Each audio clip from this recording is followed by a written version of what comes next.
संतुष्टि। एक प्रेरणादायक कहानी। एक धनी साहूकार था। उसके पास बहुत धन दौलत थी। उसने इतनी दौलत हासिल कर ली थी कि अगर अगले 7 पीढ़ियां बैठकर खा ले तो भी खत्म नहीं होगी। हालांकि यह अमीर आदमी फिर भी खुश नहीं था। उसके मन में कुछ ऐसा था कि वह रात भर सो नहीं पाता था, इसलिए वह सच्चे सुख से वंचित रह गया। उसने सबसे पूछा कि वो ऐसा क्या कर सकता है जिससे कि इस जिंदगी से छुटकारा पा सके, सुख और शांति से रह सके। किसी ने उसे कहा कि संतों की शरण में जाओ तो संत आपको इससे बचाएंगे। धनी व्यक्ति संतों की तलाश में गया।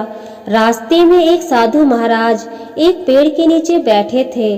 धनी व्यक्ति ने उनका अभिवादन किया और कहा, गुरुजी, मेरे पास किसी भी वस्तु की कोई कमी नहीं है। अगली 7 पीढ़ियां बैठकर बिना काम किए आराम से खा पाएंगी। फिर भी मैं खुश नहीं हूँ क्योंकि एक व्याकुलता मुझे सोने नहीं देती। साधु महाराज ने कहा, पहले बता कि आपत्ति क्या है, फिर उससे कैसे छुटकारा पाया जाए मैं तुझे बताता हूँ। अमीर आदमी ने कहा, यदि महाराज ऐसा कहते हैं तो मुझे कोई आपत्ति नहीं है, लेकिन एक परेशानी है और परेशानी यह है कि मेरी 8वीं पीढ़ी का क्या होगा, क्योंकि यह धन 7 पीढ़ियों के लिए पर्याप्त है जो मैंने अर्जित किया है। सिर्फ चिंता 8वीं पीढ़ी की है। साधु महाराज मुस्कुराए और बोले, चिंता मत करो, मैं तुम्हें इस परेशानी से बचा लूंगा।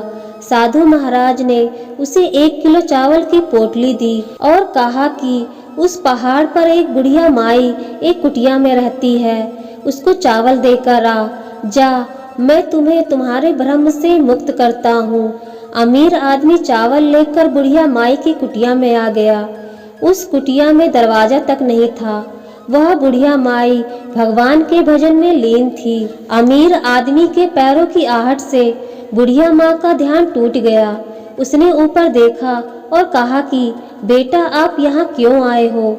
उसने कहा, माँ जी, मैं तुम्हें चावल देने आया हूँ, यह चावल लो, फिर मैं जाऊँगा।